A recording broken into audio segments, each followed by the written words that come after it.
Can you hear me well? Yes. Okay. So welcome to the migration panel that I'm gonna explain in a little bit. But my name is Ezgi Ergil, and I'm a postdoc at UI. And I focus on migration governance, mostly focusing on the refugee aspect about it. But today we're going to talk more about the migration governance and policy making in the EU. With the aim of establishing an effective and safe migration policy that has humanitarian approach at its core. And to discuss this, I have with me Alexandra Wilton-Warren, who is the Director General for Legal Affairs, responsible for migration and asylum at the Swedish Ministry of Justice, and Eleonora Milazzo, a joint research fellow at the Egmont Institute and the European Policy Center, and Pavel Bushiakiewicz, head of International Affairs Unit at the European Commission.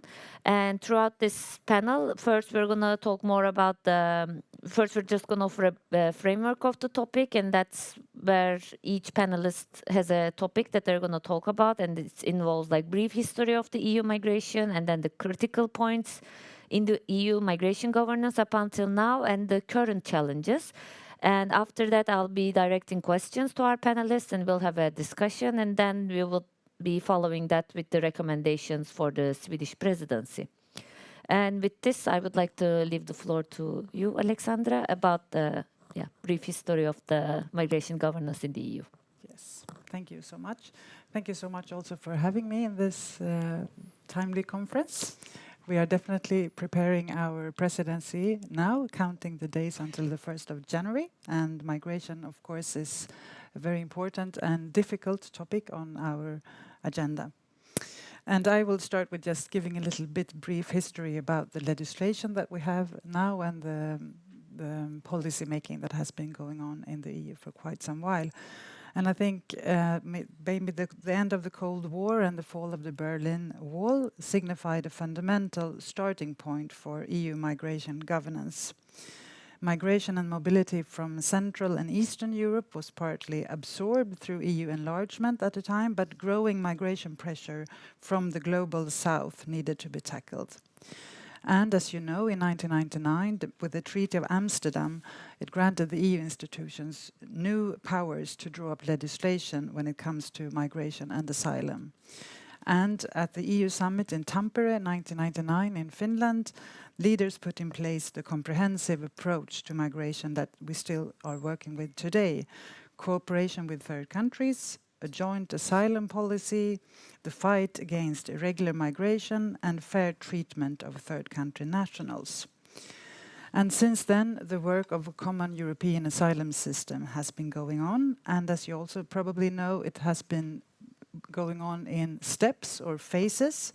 And the first step was concluded in 2005, when the different legal acts that form the system had been adopted. We have the Qualification Directive, that describes who has the right to protection in the EU, the Asylum Procedures Directive, that regulates how the procedure to see if someone has the right to protection is to work, the Dublin Regulation, that covers which member state should try if someone has the right to protection, the Reception Directive, who regulates how asylum seekers are to be treated in the EU, the Eurodac regulation, which regulates a database for fingerprints and so on, and the Temporary Protection Directive that's supposed to use in situations of big influx to the EU, which, as you probably also know, was never used until now, when we have the situation with Ukraine.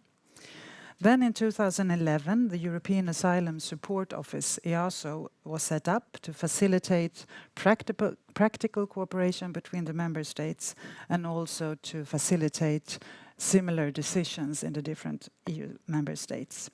And this year, as part of the Pact on Migration and Asylum, that we will probably talk a little bit about, it has been transformed to a full-fledged EU agency, EUAA. Then the second phase of the Common European Asylum System was ended in 2013, but by that time new proposals from the Commission had been presented with more harmonization than we saw from the first phase. And then in 2016, new proposals again was presented from the Commission in order to even further harmonize. And then it was a regulation on qualification and asylum procedures. So instead of directive, which leaves a lot of room for member states to implement, the thought was with regulations, the harmonization would go even further. And now I've been speaking mostly about asylum, but there's also a strategic plan for legal migration in the EU, and that was adopted in 2005, and since then many legislative acts has been adopted on legal migration. Yes, and maybe I should just say that now, you know, that we are working with the von der Leyen Commission's work with the Pact on Migration and Asylum, and we are negotiating again some of the legal acts and trying to harmonize even more, and also working more with the external dimension to cooperate with third countries. And I think we will come back to that later. And with that, I'd like to pass the floor to Eleonora to talk about the critical points that shape the migration governance. Yes, thank you very much. Thank you to the organizers as well for the invitation, and thank you, Ezgi, for setting up our conversation this afternoon. So to tackle your question on crucial points, I would like to draw your attention to 3 key terms, which I think are very meaningful to understand migration governance in the EU and frame our conversation on the upcoming Swedish presidency as well. And so the first one is free movement, because as Alexandra mentioned, the establishment of an internal border-free area prompted the development of a coordinated common policy on how to manage external borders, which at that point were no longer only the external borders of individual states, but were in all respects the borders of the EU. And so to deliver on the free movement promise, so to say, as well as under international law and human rights obligations, so member states had to start a decade-long journey to implement the principles of solidarity and fair sharing of responsibility, which they committed to. Most notably in the Treaty on the Functioning of the European Union. So the first key word, free movement. The second one, securitization, so namely the fact that the Union, that as the Union became larger and deeper, migration and asylum became increasingly securitized, which essentially means framed as risks for security, for stability, both political and economic, and they were made, or they became the object of subsequent crises. So humanitarian crisis, solidarity crisis, and so on. So the crisis framing has emerged both as a discourse, as a narrative, but also as a very practical mode of governance and policy making, accompanied by a renationalization narrative, which essentially means the attempt of national states to claim the solution to the problem and the solution back for themselves. And my third and final keyword for the crucial points is externalization. So managing migration before it gets to the EU shores, which has gained traction as a solution together with securitization, with an increase in cooperation with third countries, which is of course very important, but also with the dispersal of responsibility as to respect for human rights. And of course, this has been accompanied in many cases across the EU by more restrictive policies towards migrants and asylum seekers, while legal pathways to reach the EU in safety have started shrinking and continue to do so. So these are my 3 crucial points for you, Ezgi. Yeah, thank you so much. And with that, I'd like to turn to Pavel to talk about the current state of the migration governance and the potential, like not potential, but the challenges and the potential ways out of that, which we're gonna come down to actually. Okay. Thank you very much, and thank you for the invitation. Happy to be here. Now, I was asked indeed to present a little bit of a state of play. So, starting with a little bit of a one-sentence description, I would say it's a work in progress in a very fragile environment. On the one hand, on the other hand, we are also a little bit in a moment of transition from a purely policy-making environment into more and more, talking from the Commission perspective, more and more operational aspects of our activities. Now, coming to those, I usually start drawing attention to the fact whenever I speak about migration is that it starts very much from history and very much attachment to the member states' sovereignty. There is very little topics as migration which is so close to the heart and sovereignty of member states as this topic. Maybe army, maybe maybe budget, but not many more. So controlling people, controlling the borders, it's still very much present in the discourse and in the mindset. So that is that is a reality that we need to face while developing the policy. Now, definitely, what we made in terms of a progress, I think that there is pretty much of a consensus that there is only a solution at the EU level, because various crises, and I agree that there were a couple of those crises, maybe more of a discord, but when we look, for example, at what happened in Belarus, this was a real crisis done by a third country to us. After some of those crises, clearly everyone agrees that the solution is at the European level. Unfortunately, we have still a little bit of a problem of agreeing what this solution should be at EU level. But at least it's a progress that we see the exit only together. Well, it was presented by Alexandra what have been the achievements over the time. I would maybe add a couple of things like return policy more comprehensively, IT systems, those big IT systems which very much add value when you talk really about managing the territory and borders and in such a diverse environment and across so many member states. Agencies which grew extremely with their mandate. Alexandra mentioned EUAA, but of course, Frontex, Europol, these are now one of the biggest EU agencies altogether, with mandates which go up until the cooperation with with third countries, deployments. Frontex, for example, they can deploy the staff at the borders of third countries. So this is definitely a lot of progress compared to 10 years ago. Well, surely, and now again, work in progress, yes, because some of those rules, they still are insufficient to tackle situations that we see in 2015, in 2018, etc., etc. And that is what we try to do by presenting the pact that we are very much hoping for the Swedish presidency to advance, because we try to have the deal on the package, the agreement on the pact, still done under the current mandate of the Commission. In the meantime, however, and that's my point about the operational side, since on the legislative side, it does take some time,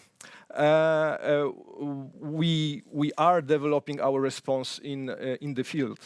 So I can tell you that across the years, the colleagues even from the Commission, normally we are people sitting behind our desks in Brussels.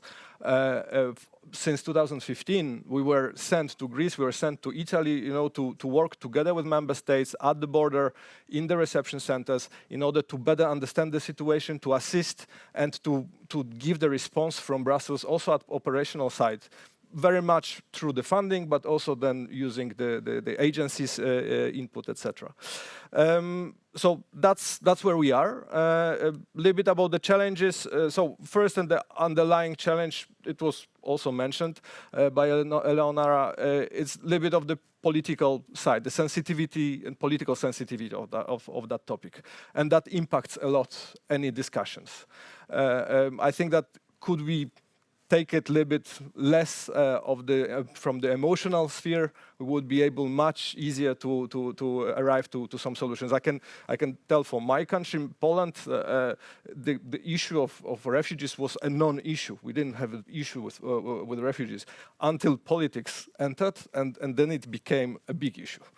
And then definitely it impacts the ability to agree on certain solutions. And then on more technical points, definitely delivery of the pact. This is a challenge and hopefully to be achieved. Building trust and building solidarity among the member states, which was very much shaken over past years, and we can see how shaky it is still. Like when we see more recently some of the issues of the reception of the boats on the Mediterranean. So that is also very much important. And last but not least, also our agenda with third countries. We need to step it up, and it's not an easy issue because well, there is a mismatch of expectations. And however, we cannot live without it. We will come to that later on, but definitely without third countries, we cannot do it.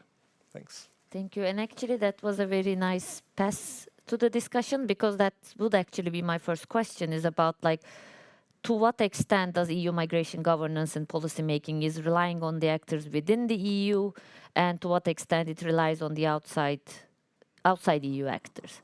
And with that, like with Eleonora's point, actually the free movement, securitization, but also externalization, which actually goes into the third-party countries. So I would like to hear your thoughts about it, and each in order, please. Okay, so I will start. Yes, again? yeah.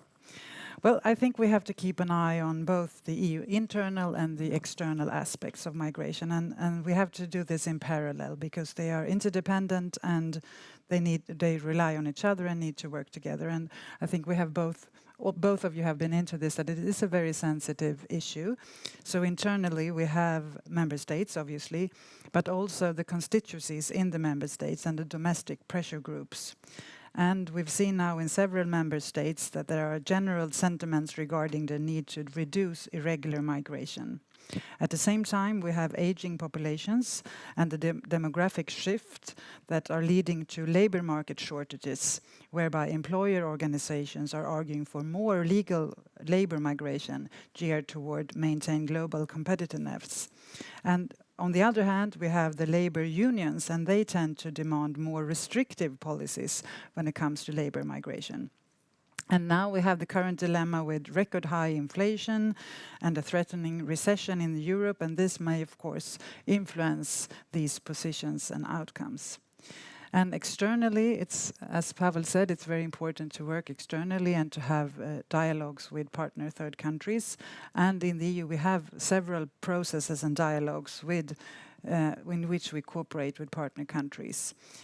For example, in the south, we have the Rabat and the Khartoum process, and to the east, the Prague and the Budapest processes. And we are also working in the EU with the Council Working Group on external migration cooperation, and also now on a special operative working group that was made up during the French presidency, that's called MOCADEM, that's supposed to make this work more operative.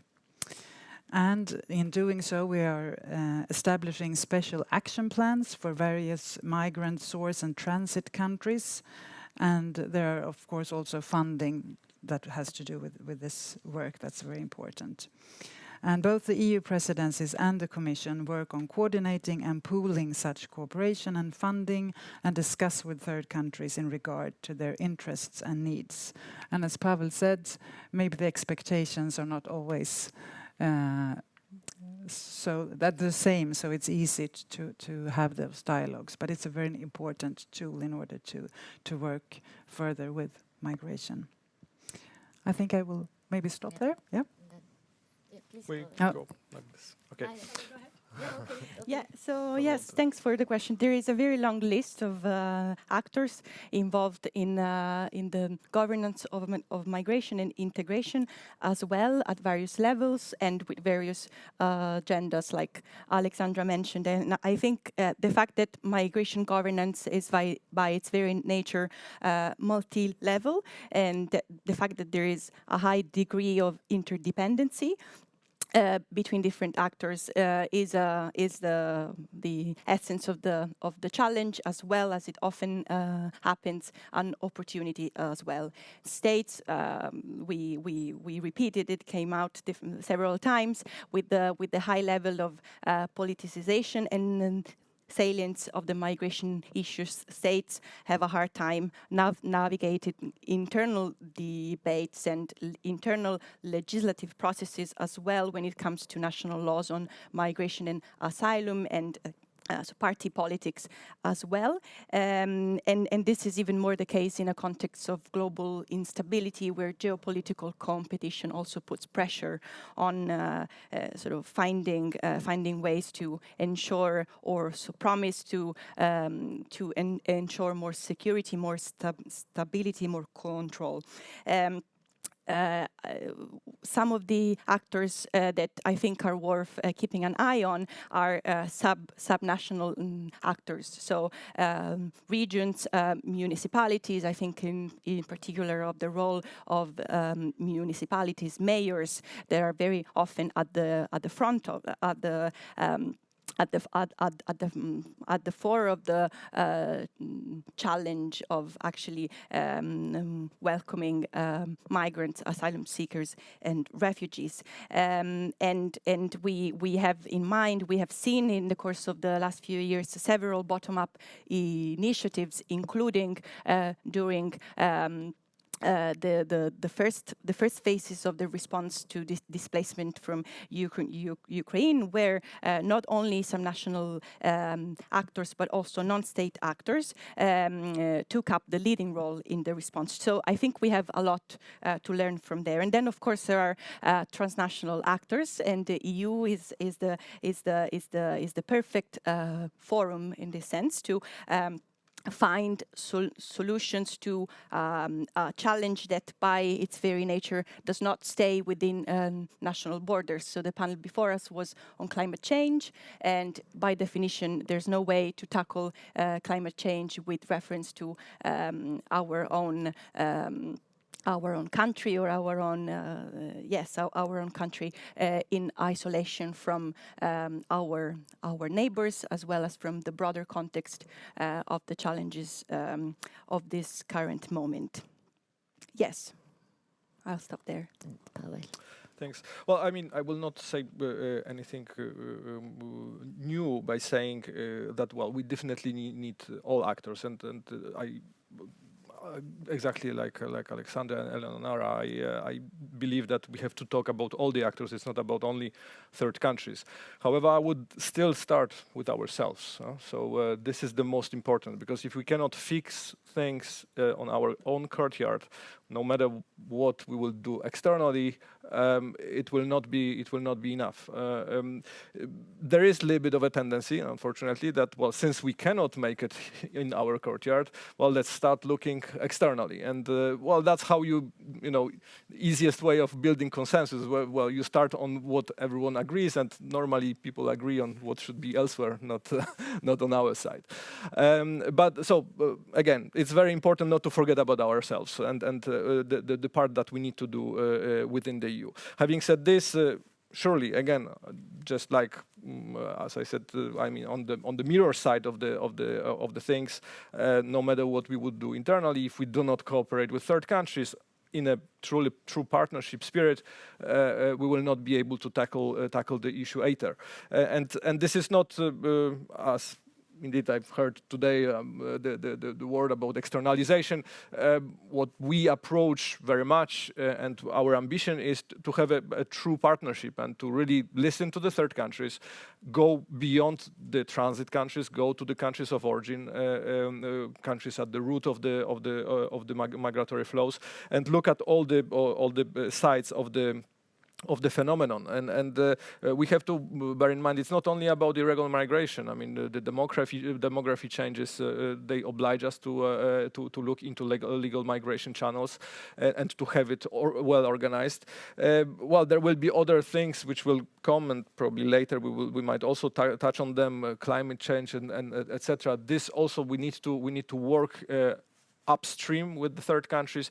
Otherwise, we will always be caught by crisis-like situations. And of course, other actors as well, international organizations, and not only as executors of our policy and implementers of our funds, but definitely as standard makers which go beyond the EU, which would help giving us a common ground to talk with the third countries if those standards are well developed. And definitely non-governmental organizations or any other actor, we are talking about humans. So we need to look at all the perspectives from all angles, because otherwise we start developing something which will be detached from the reality.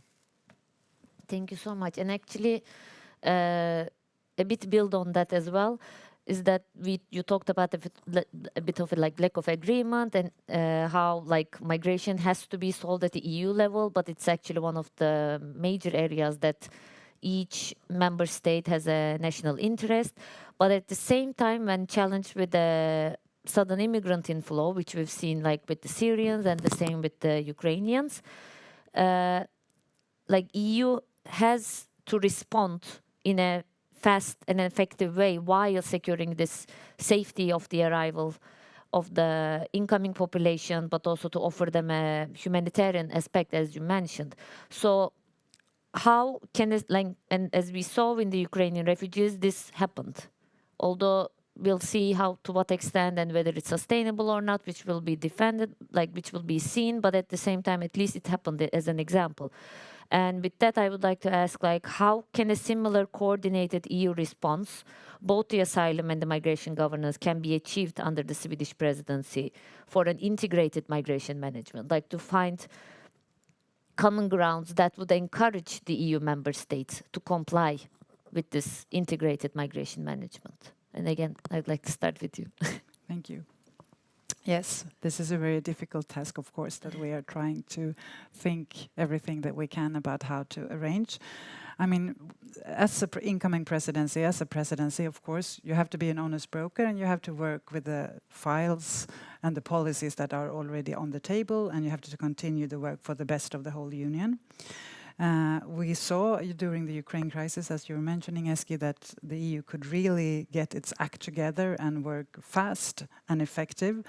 But from the Swedish perspective, and I think from member states, we need to have a robust system, because even though we have the temporary protection directive, so we have a system also for a crisis situation, which, as I mentioned before, it was never used, and I think it was very interesting actually now with the Ukraine situation, because I was also working in the Ministry of Justice during the pressing situation in 2015, and then everyone was saying, oh no, do not use the temporary protection directive because we don't know what's going to happen. We have never used that directive. And now in the Ukraine situation, we used it very quickly, and it actually worked quite well. But I think, and from Sweden's point of view, we think that we need to have a robust system in place. And it's very difficult to work on ad hoc solutions like we have seen during the past years, for example, with boats coming. And I mean, the recent events with the Ocean Viking ship that Italy didn't want to let the people get off in Italy, and France took the boat. So we believe that we have to have a robust system that works. And how do we do that? Then we have to continue with the negotiations during the Swedish presidency. And as all of us have mentioned, it's a very sensitive question. We know that the member states have very different views. So I think for us it's very important to show the member states that we are listening to them. I know our ambassador in Brussels said Malta has to be our Germany. And I think that's a wise advice to give, to really listen to all of the member states, and also to realize that usually there's a reason for why they think differently on the different legal acts, and that's geography.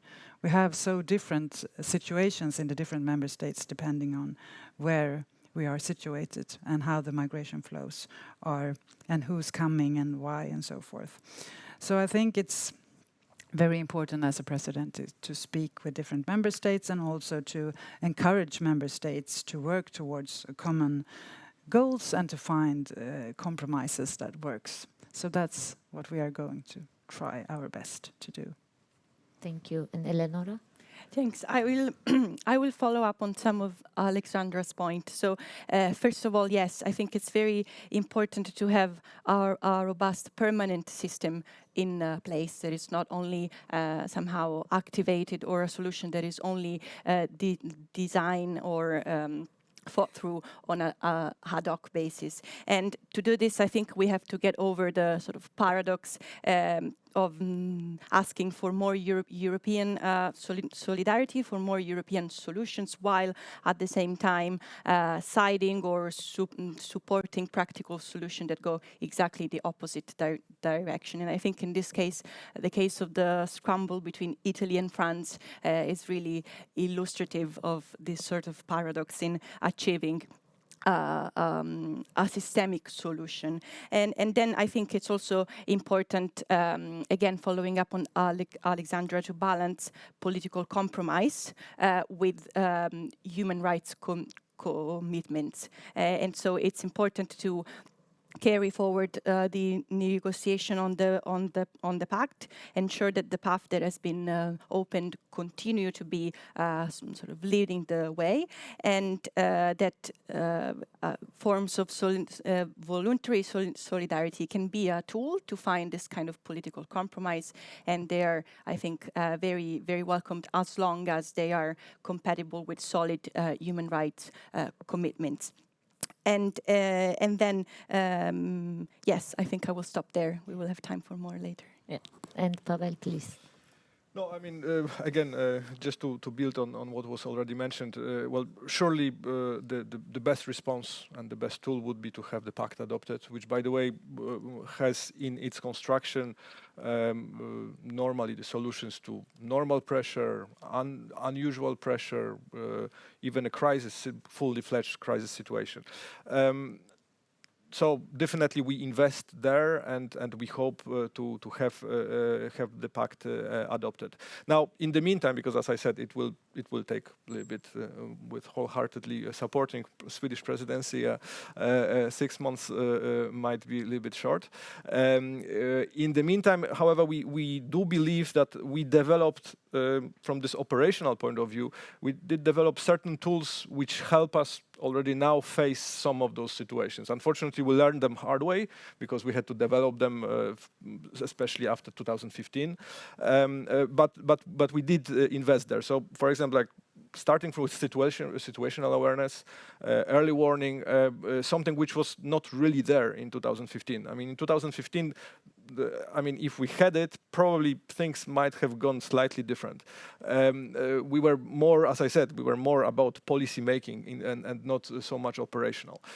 So we have now a very, very developed situation awareness built also with member states, with agencies, and this helps. And this already helped us in a situation when there was a crisis at the Turkish border in 2020, I think. We could anticipated very much. Also with Belarus, we relatively quickly realized that, what were the patterns, how the whole mechanism worked, and then it allowed us also to use our external tools to reach out to the countries which were cooperating consciously, unconsciously with the whole scheme that Lukashenko put into place. And then finally with Ukraine, where definitely EU showed that it can deliver, that solidarity is not just an empty word. We can, if we are faced with such a specific situation, we can cope with that, and we can absorb a big 4 million plus people inflow, or at certain point it was even bigger. So I mean, again, while working on the pact, I think we should still continue investing in those tools, building contingency, that's what we also work a lot, building upstream cooperation with third countries to see exactly what is happening, because sometimes small decisions in third countries result with the big flows, for example, like, I don't know, military recruitment or things like this. Thank you so much. And actually, not to go into the recommendations, but to think more beyond the current challenges and the crisis that EU is facing now. I would like to ask you about the priority in the EU migration governance and policy making for the Swedish presidency. But again, it's like that should already be added to the Czech presidency, but also to the existing agenda, but again in the more sustainable long-term solutions that you could actually think of, like which should be the urgent issues to be discussed, but again, not because the issue is urgent, but because it has either been neglected or has been prioritized before. So, thank you, please. Thank you. That's a tricky question. And I mean, the Swedish government will present its priorities for the presidency in 2 weeks on the 14th of December. So I'm not going to be able to say our priorities, but when it comes to the migration area, as Pavel, for example, said, we have to continue both with the pact, the legal acts, but also with cooperation with third countries and working upstream and fighting root causes for migration and so forth. And in order to do so, I think it's very important what I was talking about before, and also Eleonora and Pavel, the trust issue, that we have to work on building trust between all the different actors here. Trust between member states, trust between governments and voters in the countries, trust between EU and third countries, and so forth, in order to continue with this work. And there was something else you made me think of, but I think I forgot it now. No, I think I can add to it. Yes, I can come back to it. Yeah, I think so. So that's no return. I was going to mention return. I think in order to have a functioning asylum system and a functioning legal migration system as well, it's very important to have a functioning return system. So that's something that I think the EU has to work on and are working on, but we have to work on further to get that to work. Thank you. Yeah, I think we repeated several times the need for strategic thinking, long-term systemic solutions, so I'm not going to go into that. I think two other things, first of all, is to start really thinking within the Council as a start, but then beyond that, to start thinking in terms of the bigger picture of human mobility. So one thing that the upcoming presidency could do is sort of launching a reflection on how the EU can respond to address the impact of demographic trends, labor shortages, food and energy insecurity, the effects of climate change, but also the need to attract skills. We've mentioned employers. And so I think it's time to sort of launch this conversation within the Council, and then beyond that, thinking also about the new Commission to start thinking of the mobility agenda in those terms. In all its interconnectedness, let's say. And then I think another important point is to work to scale up the efforts to expand and ensure safe and regular pathways to protection. And so, especially when it comes to the goals for resettlement, we are very far from delivering on the actual resettlement needs.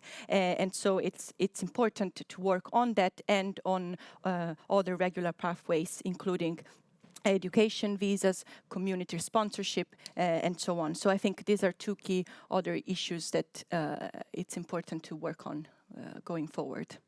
Yeah. Thank you. And Pavel, please. Yes, thanks.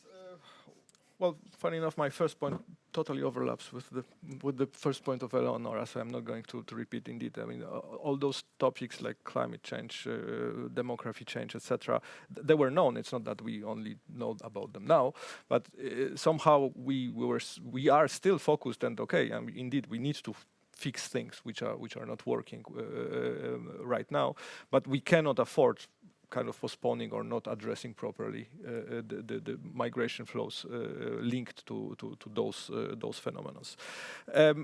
Second thing, I don't know if it is a long-term objective or maybe my wishful thinking, but I really hope that migration will a little bit cease to be this political hot topic,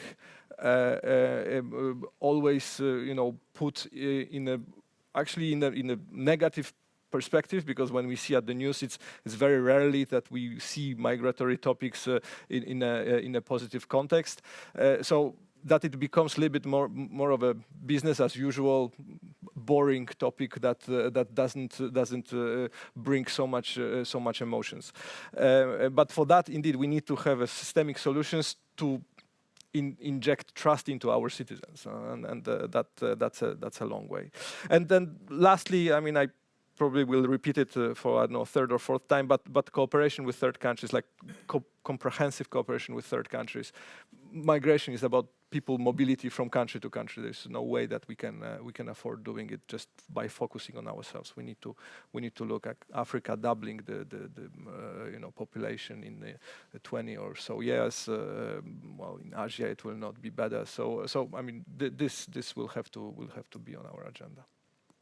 Thank you. And actually now, directly thinking about the Swedish presidency, so I will give word last to Alexandra, so she can talk about what they are planning to do without mentioning the 14th of December one.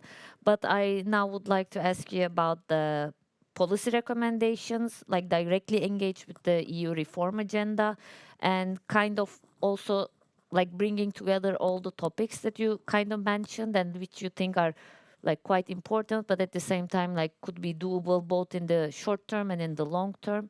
And yeah, please. So I'd like to start with you. Shall I start? Yes. Yeah, sure. So I would say starting from what we have in front of us now. So it's clear that there will be a need to continue with crisis management, in particular in relation to the current humanitarian implications of the war in Ukraine, as well as with Ukraine's post-war recovery and the sustainability of the long-term inclusion of Ukrainian refugees. As we know, inclusion on that front is still very much operating in a crisis response mode. So it's important to sort of steer what should come right after that. Then I reiterate again our commitment to systemic responsibility sharing and fundamental rights without sort of allowing member states to buy their way out of international obligations. And in this sense, cooperation with third countries is absolutely essential. It should go hand in hand with, first of all, delivering on relocation and ensuring, as I said, safe and regular pathways. And then as a third point, building trust, a strategic thinking around the sort of spectrum of human mobility. This is going to be, as I said, I think a priority also to shape what will come after the Swedish presidency looking forward. Please. Well, I'm sure Swedish presidency knows very well how to handle next 6 months. Now, definitely for us, it's very important that we keep what we achieved, like Schengen, for that matter. So we need to work definitely of not going backwards in what we have. Then yes, fixing what doesn't work, and that is the pact basically. And then yeah, while continuing on the operational side, starting with the third countries cooperation. That would be my 3 pennies. Okay, thank you. I think I mean, you're both right, and the things that we will work on, as I've already said, we, as an honest broker and as working for the union as a whole, even though we haven't seen the priorities yet, we will of course work with the acts that we have already on the table, both on the asylum and legal pathways. The single permit and the long-term residence directive, for example, and also to try to operationalize even more the cooperation with third countries. The trust that you were mentioning, and I think we've seen a little bit when the pact was presented, everyone was saying, oh, we think the Swedish presidency will wrap this up.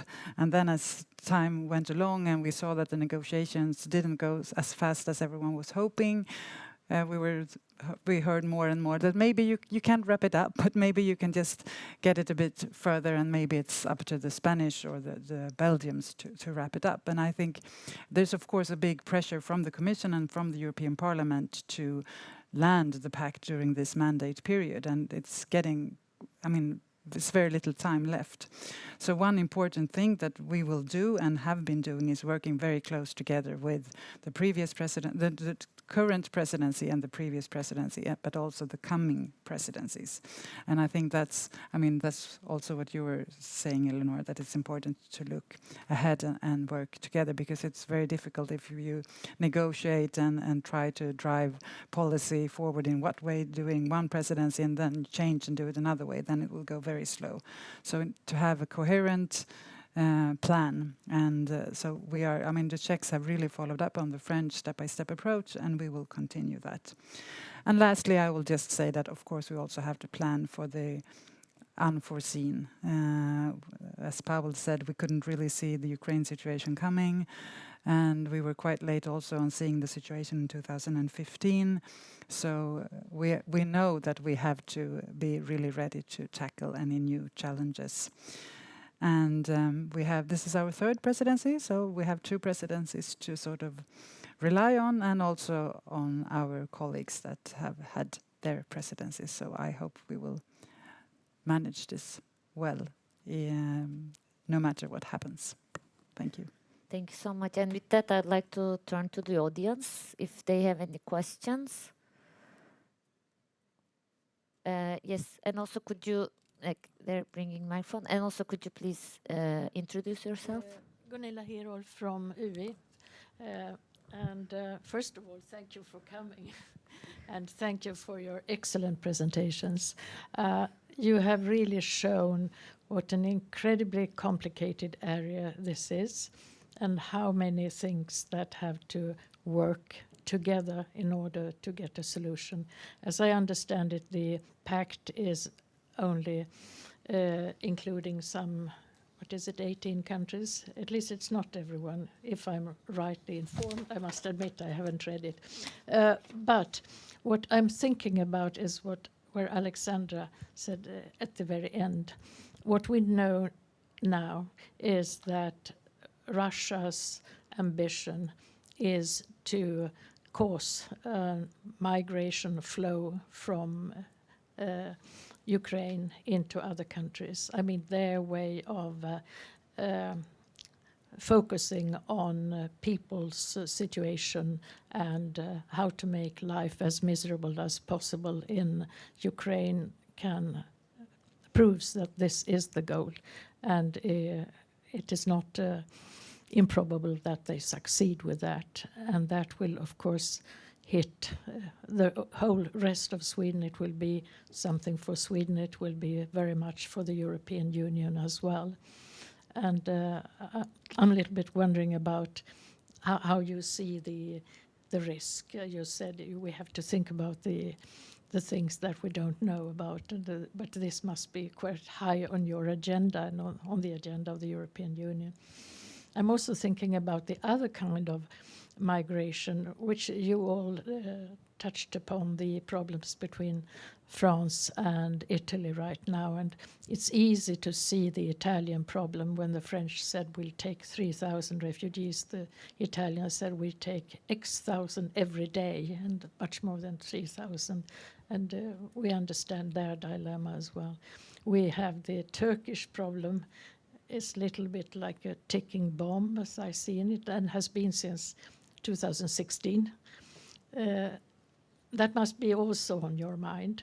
So a little bit insight in what your plan B, C, or D is if everything goes in the wrong direction. Thank you. Should I just answer?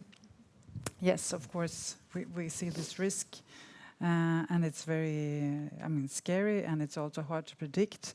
I think, you were saying that it's obvious that Russia wants people to flee from Ukraine in order to start a migration flow towards the EU, but it's also clear that the Ukrainians know that, and that might be a reason why we haven't seen so big flows yet. We saw big flows in the beginning, but now the flows aren't so big. I think that's also maybe a way of resisting, not leaving, not giving them right. But of course, then we know the winter is coming.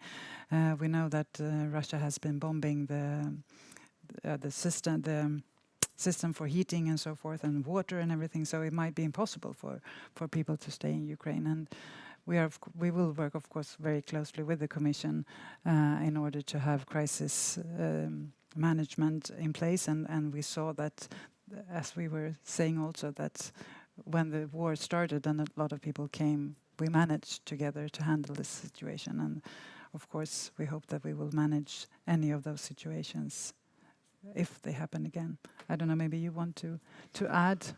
Yeah, no, just maybe one clarification about pact. It's for the whole EU, so it should, broadly speaking, because in EU nothing is clear in terms of geography, especially in this area. But broadly speaking, it's for the whole EU.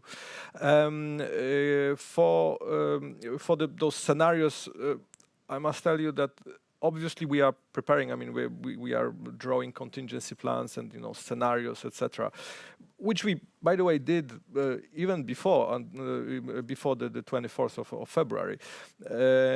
But back then, even our biggest scenario was bypassed by large, and it's also still very difficult, as much as you want to prepare with big numbers, etc. Until this moment happens, it's very difficult to start really deploying, beds and facilities, etc. Because this also all has a lot of costs, a lot of logistics, etc. So there is very big balance that you need to make between proper preparation but still not deploying things too fast, because there are a lot of costs linked.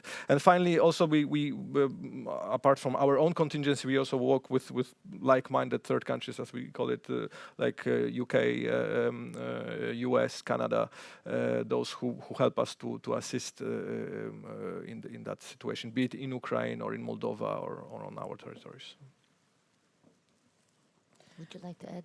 Yes, thanks. So just to add that one of the achievements behind the activation of the TPD is precisely the fact of having shown in a context of aggression, having shown a firm stance and a systemic solution in place to face the kind of aggression and crisis. So regardless of whether the TPD could have been activated before in other contexts or whether it will be activated again, this is an important lesson learned. The importance of having a systemic solution in place at the time that is needed.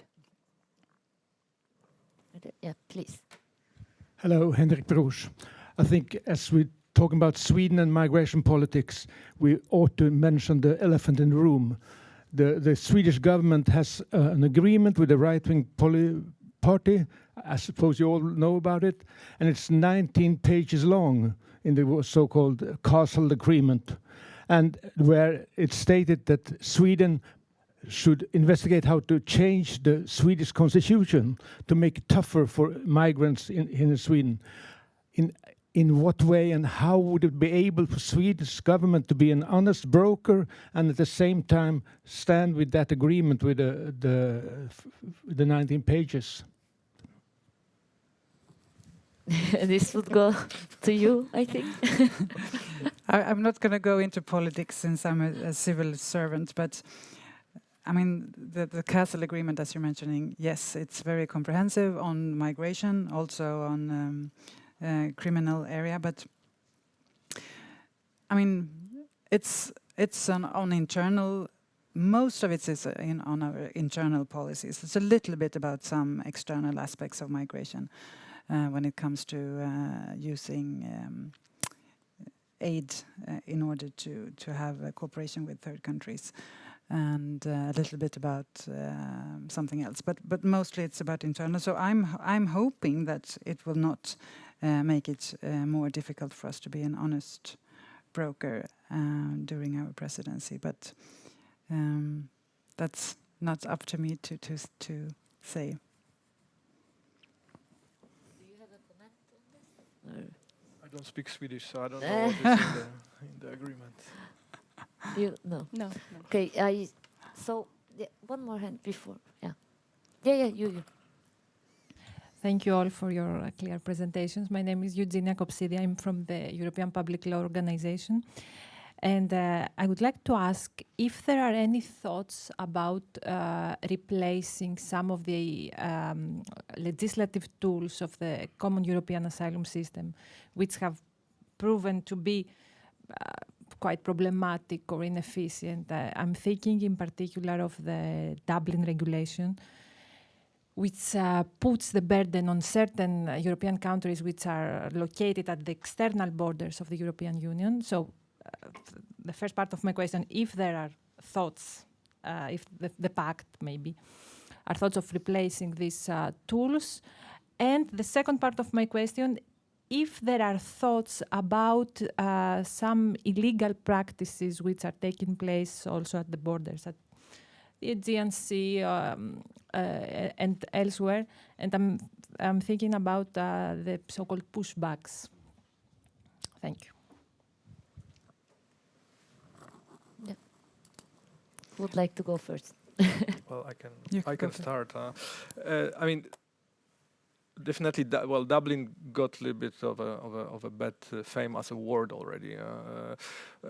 But the bottom line, I think, we need to. I mean, it's not about replacement. I mean, we just need to find a solution, and that's at the core of this discussion. But to finding the balance between solidarity and responsibility, we need to find the rules which will be acceptable to all of the member states.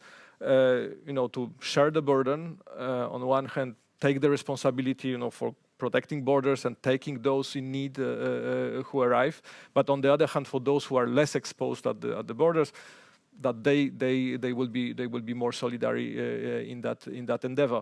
Now, I mean, there are no magical solutions. That you need to. There will need to be someone. One party giving and taking, etc. And that's at the core of the long history of the negotiations. But definitely, without this, we will not be able to talk about the comprehensive response at the EU level. And in terms of the pushbacks, I mean, it's not part of the EU policy. Definitely, we, if you refer to Frontex, I mean, there's a whole effort within Frontex.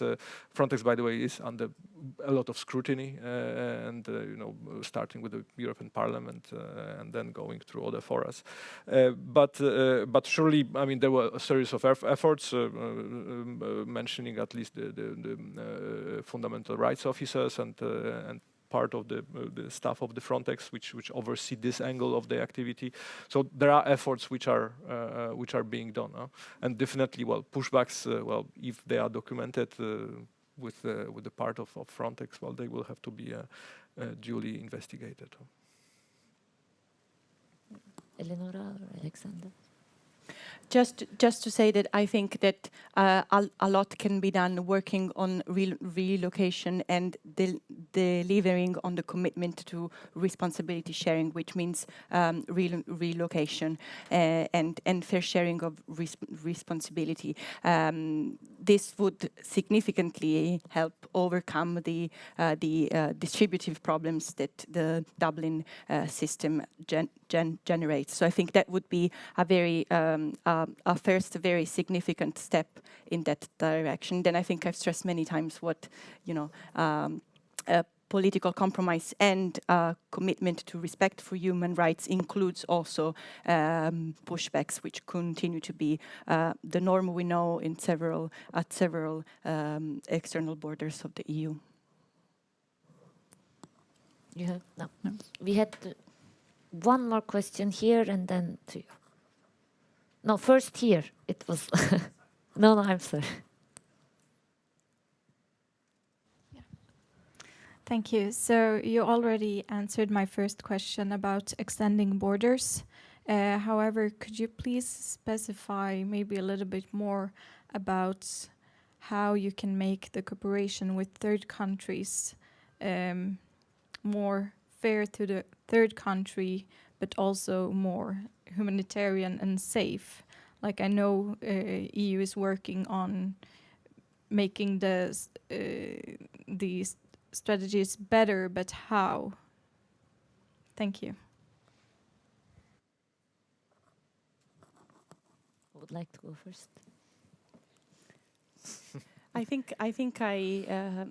So first of all, thanks for the question. That's an important question. I think I mentioned that before. So I think the key is that, so first of all, there should be scrutiny on what exactly cooperation with third countries might mean. There's a very broad range of cooperation, forms of cooperation in place or in the making with third countries. So there should be scrutiny about what exactly those forms of cooperation mean. And then I think the key, perhaps if there's one key, is to make sure that this is not seen as an alternative, as I said, to enforcing upholding the rights of those who come at the EU's border. It's not an alternative, I think. It's not a way of addressing a reception crisis.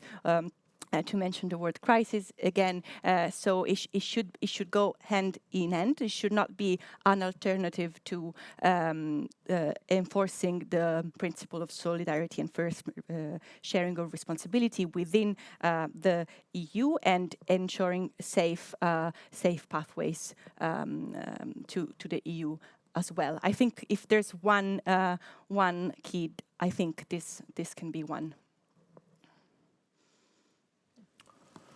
Yeah, I mean, to me, well, you mentioned, first of all, to make it more humane. I mean, I think that we should not perceive cooperation with third countries only through the, agenda very often heard that, well, on migration, we only want return from third countries. First of all, our relations with third countries is not only about migration. I mean, we try to have it way broader, and we do also assist, especially to those poor countries. We are one of the first donors, and as the EU. So, in terms of humanity, I think that we do contribute a lot. Now, having said this, obviously in migration, I think a starting point is to well listen to each other. Bear in mind, what do I want, but definitely we need to understand what the other country wants. And very often, when we really listen, then we discover that the agenda is not so different. So, for example, when we engaged with Niger, I mean, it wasn't that we were not that far from each other in terms of addressing the issues.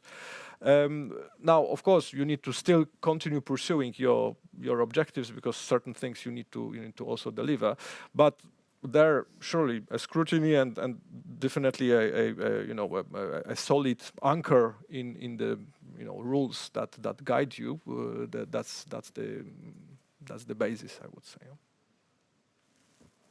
Would you like to add?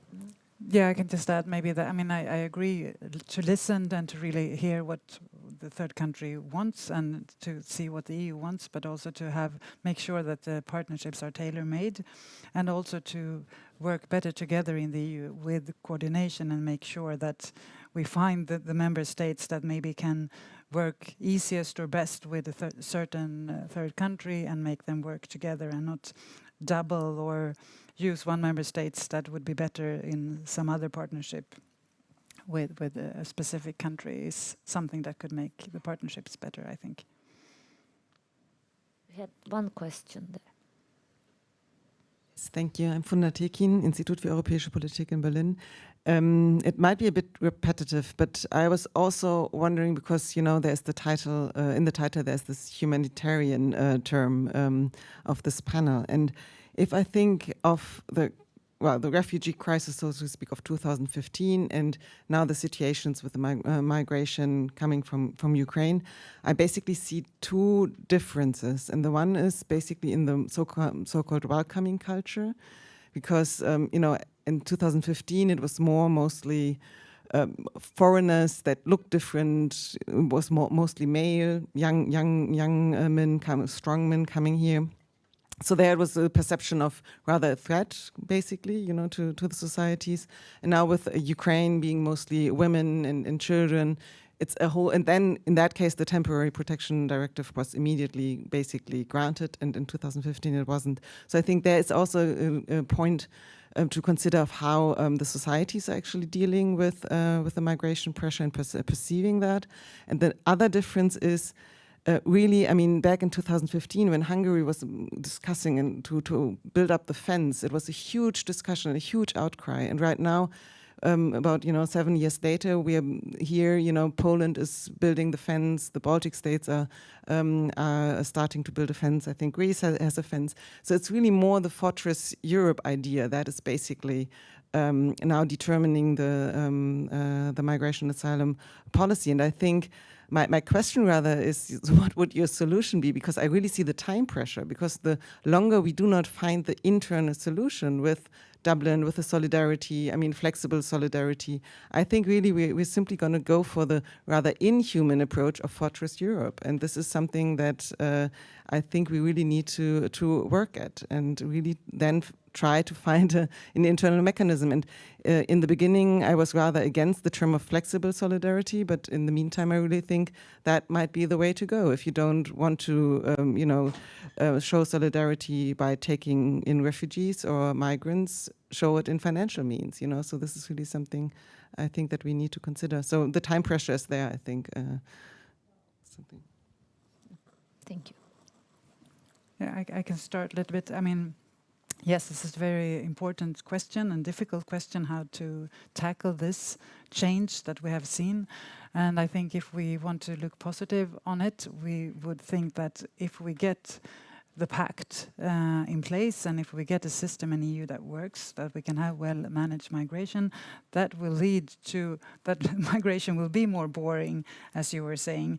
And if migration is just business as usual and not, then it wouldn't be so sensitive. And then I also think that all of us and the governments and the media, not the least, have an important task to have the correct narrative and not, as you were saying, always write about migration as something negative, because of course that influences the opinion a lot. So I think we all have a responsibility here to make migration boring. I mean, if I was to look at it, I think that first of all, I wouldn't maybe reason that it is either this or that.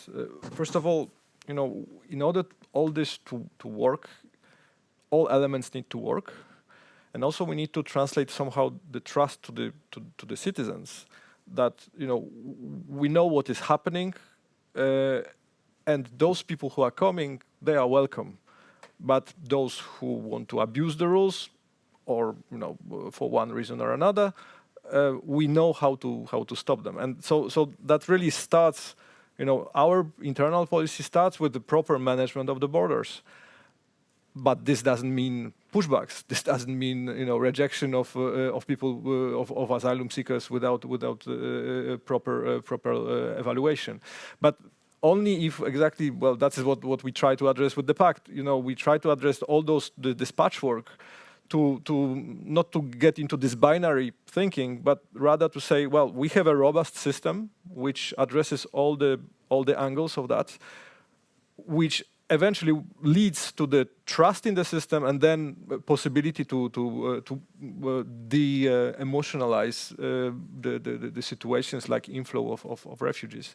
Because as you said, you see, we might say we are at the moment of Fortress Europe with a lot of reinforcement at the border, but at the same time we are hosting millions of Ukrainians. There are still, I mean, when Syrians were coming, it was not only negative. I mean, they were welcome, huh? And not to mention that every year we are, as a unity, we are by far the biggest destination of asylum seekers. So there are also those things which continue. So it's not black and white. Would you like to add more? Yes, just perhaps very briefly. I agree very much with you. Systems like flexible solidarity, voluntary solidarity mechanisms are probably second best, but they are all second best, or it is a second best that can work well. And as I said, there's room for political compromise, even when we want to ensure the highest standards also of human rights enforcement. And then perhaps another short point, listening to you, I think there's more that can be done at the communicative level in fighting also misinformation, and what we see that it's still a widening gap between the public perception and the public discourse around this topic and the reality on the ground, which sometimes does not speak in favor of that public discourse. So I think there's more that can be done also at the level of fighting disinformation and at the level of public perceptions. And with that, I actually would like to conclude our panel. So thank you so much for participating and for your time, and thank you for listening. And yes.